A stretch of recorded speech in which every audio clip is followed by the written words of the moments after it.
A'udzubillahi minasyaitonirrajim. Bismillahirrahmanirrahim. Assalamualaikum warahmatullahi wabarakatuh. Alhamdulillahirabbil alamin. Asyhadu an la ilaha illallah wahdahu la syarikalah wa asyhadu anna Muhammadan 'abduhu wa rasuluh. Allahumma shalli ala sayyidina Muhammad wa ala ali sayyidina Muhammad. Assalamu alayka ya Rasulullah.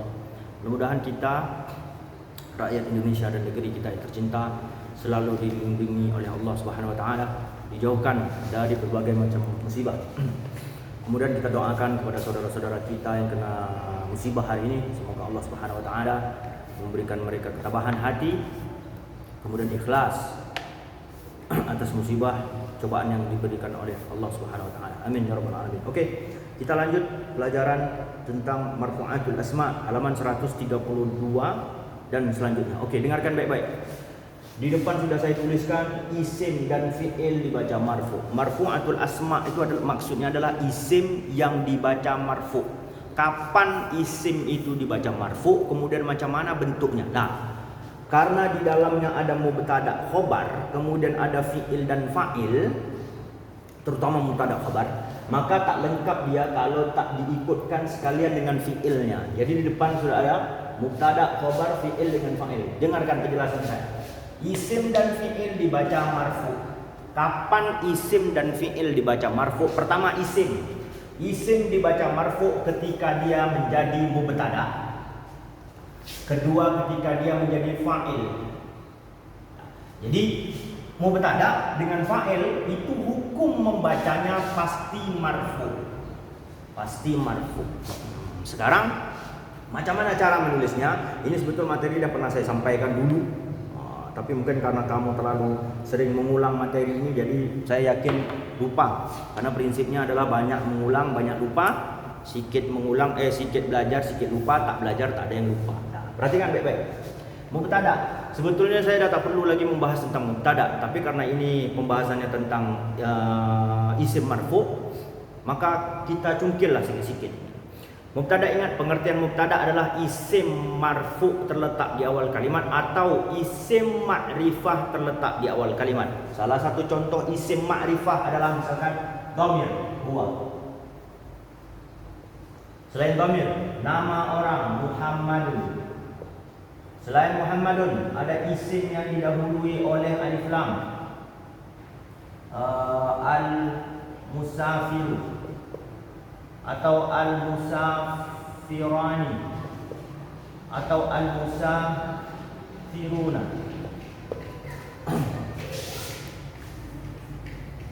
Oke, dengarkan.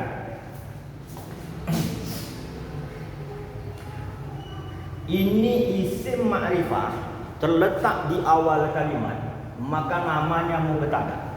Setiap mubtada itu hukum membacanya marfu. Sekarang pertanyaannya, tanda rofaknya apa? Perhatikan baik-baik. Dhamir kita pending dulu. Karena di catatan dah pernah saya berikan bahwa dhamir ini tanda rofaknya mabni. Dia istilahnya mabni. Kemudian Muhammad, al-musafiru, al-musafirani, al-musafiruna yang kita bahas. Perhatikan. Setiap mubtada butuh khobar. Semua khobar itu hukum membacanya marfu. Baik khobar fi'il, khobar isim, khobar huruf jar dan khobar zaraf.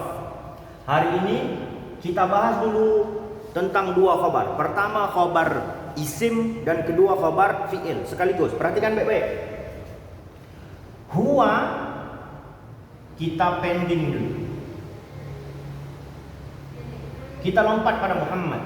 Muhammad adalah nama orang, terletak di awal kalimat.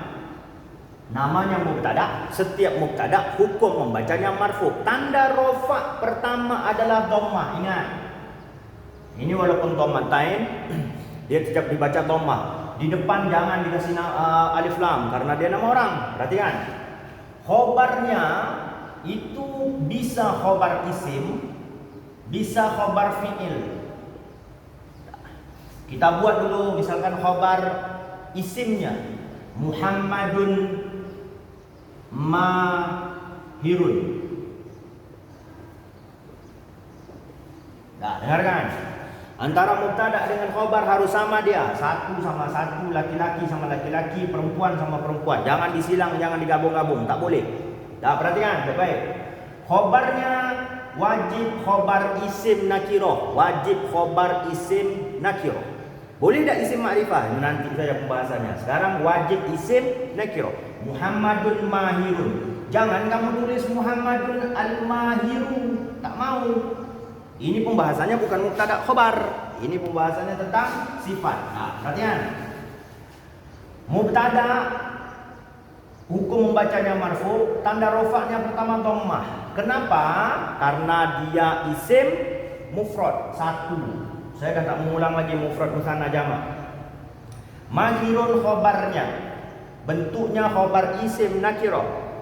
Hukum membacanya marfu, tanda rofaknya sama, dhammatan. Kenapa dhammatan? Karena dia mufrad satu. Loh, kenapa kok satu? Karena mubtada'nya satu. Jadi harus sama dia. Itu khobar isim. Macam mana dengan khobar fi'ilnya? Perhatikan. Muhammad itu orang pertama, orang kedua, atau orang ketiga? Muhammad itu orang ketiga. Tunggal atau jamak atau ganda dia, double, dia satu. Itu materi tentang macam mana cara. Kamu ulang kaji lagi tentang macam mana cara membuat fi'il mudhari. Situ dah lengkap. Karena dhamirnya huwa, maka kalimat fi'ilnya adalah kita tulis yadhhabu. Fi'il ini karena dia jadi khobar dari mubtada Muhammadun, setiap mubtada dan khobar itu hukum membacanya marfu, pasti marfu. Tanda rofaknya dhammah pertama karena dia isim mufrad sama. Ini pun tanda rofaknya adalah dhammah. Kenapa dhammah? Karena mubtada'nya dhamir huwa. Jangan kamu tulis Muhammadun yadhhaba pula tanpa sebab, tak mau. Muhammadun yadhhabi tak boleh. Dia wajib Muhammadun yadhhabu. Kenapa dia marfu? Karena dia tidak didahului oleh huruf nawasib dan jawazim. Mudah-mudahan masih ingat. Kalau tak ingat kamu ulang-ulang kaji lagi. Jadi mubtada marfu, khobar fi'ilnya pun marfu. Kenapa dia marfu? Karena tak didahului oleh huruf nawasib dan jazm. Jangan ini kamu bilang kenapa dia marfu? Karena tak didahului oleh huruf nawasib dan jazm. No, ini isim. Isim tak ada urusannya dengan huruf nawasib. Yang ada urusan dengan huruf nawasib itu ada pada fi'il mudhari'nya saja. Paham ya? Paham. Sudah. Kalimat kedua, al-musafiru. Ini 1, 2 atau 3 kamu cari sendiri. Harusnya kamu sudah bisa menerkanya. Ada alif lam, harokatnya dhamma, pasti dhamirnya 1. Huwa. Ya. Mubtada dia, tanda rofaknya dhammah karena dia mufrad. Makna 1, dia. Mahirun karena sama-sama 1. Jangan kamu tulis mahironi atau mahiruna, tak bisa. Marfu tanda rofaknya dhammah karena isim mufrad. Yadhhabu marfu. Sebab dia marfu kenapa? Tidak didahului oleh nawasib dan jazm, tanda rofaknya dhammah. Al-musafirani, perhatikan. Kalau dah ada tambahan alif dengan ni, itu menunjukkan kalau jumlahnya ada 2. Dhamirnya pasti huma, laki-laki. Tengok, perhatikan. Jangan ditulis mahirun. Kenapa mahirun tak boleh? Karena ini 2. Tambahkan buntutnya alif dengan ni. Mahironi. Perhatikan. Ini marfu, tanda rofaknya adalah alif, bukan alif nun tapi alif.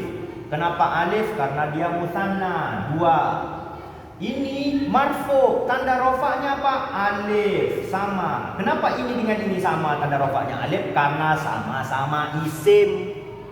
Dah? Oke. Karena dhamirnya huma, maka fi'il mudhari'nya tak boleh yadhhabu, karena yadhhabu itu untuk dhamir huwa. Jadi macam mana fi'il mudhari'nya? Saya tuliskan saja. Yadhhabani. Dah, perhatikan baik. Ini marfu, Itu sebab karena tak didahului oleh huruf nawasib dengan jazm. Masih ingat mudah-mudahan. Tanda rofaknya ingat, bukan alif, no. Kenapa bukan alif? Karena kalau alif itu tanda rofak untuk isim, sementara ini fi'il mudhari. Tanda rofaknya apa? Nih, huruf nun. Kenapa nun? Karena dia af'alul khamsah. Al-musafiruna yadhhabuna. Tanda rofaknya apa? Nun. Loh, bukan waw. No, bukan. Karena tanda rofak waw itu pada isim, sementara ini adalah fi'il. Dah jelas.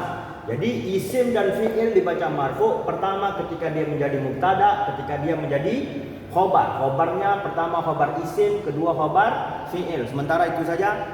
Nanti baru kita lanjut dengan khobar yang lainnya. Perhatikan. Yang selanjutnya, kapan lagi isim itu dibaca marfu? Salah satu sebabnya ketika dia menjadi fa'il. Setiap isim yang jadi fa'il, maka hukum membacanya marfu. Dengarkan.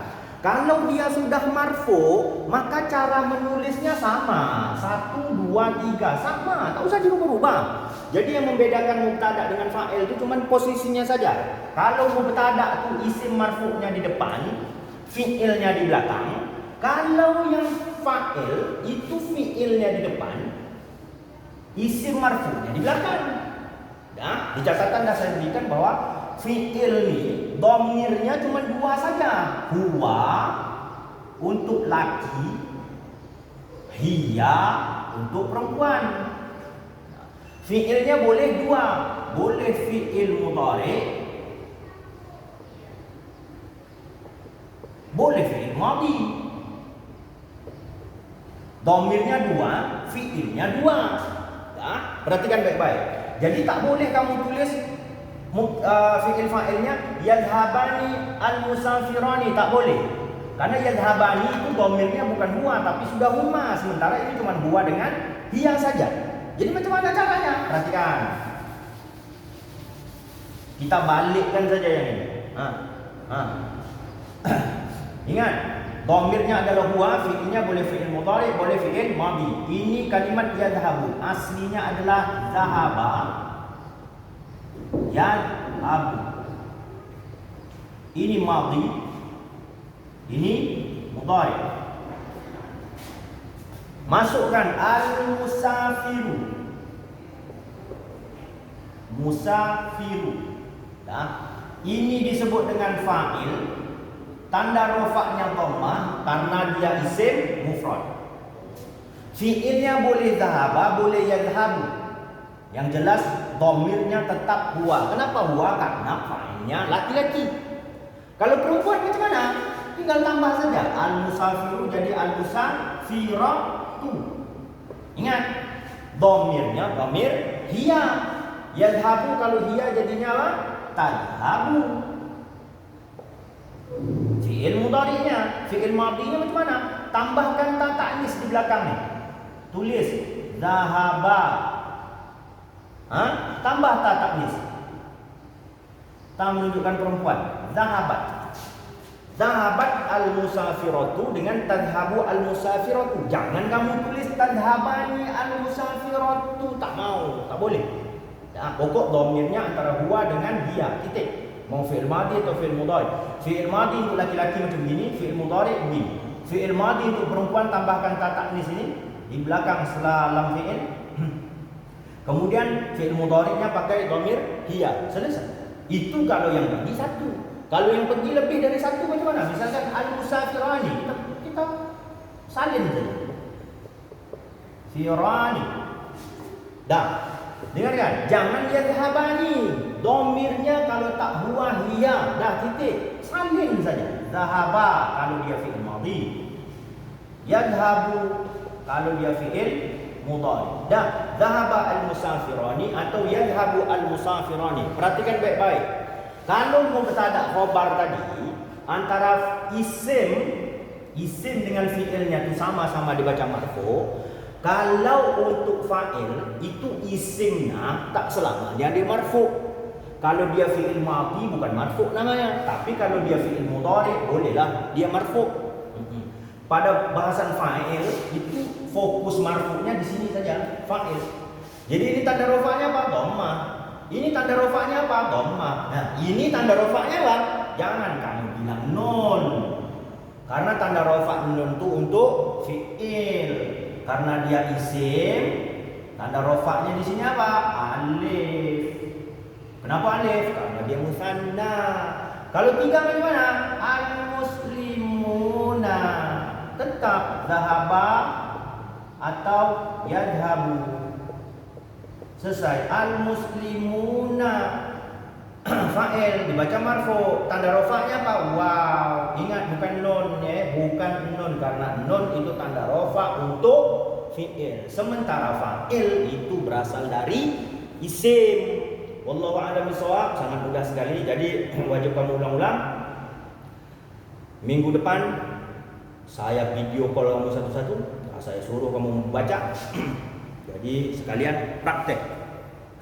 Wallahu a'lam bishawab. Semoga mudah-mudahan bermanfaat. Kalau tak paham silakan bertanya. Oke, saya ulas sekali lagi. Isim jadi marfu, dibaca marfu ketika menjadi mubtada. Isim dibaca marfu ketika jadi fa'il. Fi'il dibaca marfu ketika dia jadi khabar mubtada. Fi'il dibaca marfu ketika fi'il mudhari'nya berkawan dengan fa'il. Dah. Dhammah karena mufrad, dhammah mufrad wajib isim nakirah, khabar isim. Dhammah karena tak didahului oleh nawasib jazm. Kenapa yadhabu? Karena dhamirnya huwa. Begitulah seterusnya. Dhammah, ingat alif karena dia isim, waw karena dia isim.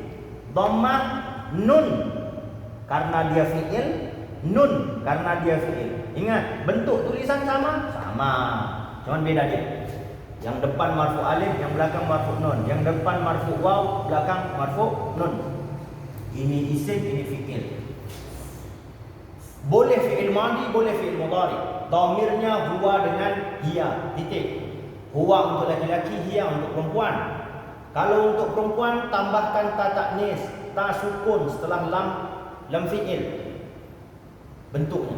Kalau dia fi'il mudhari, dhamirnya hiya, tadhhab.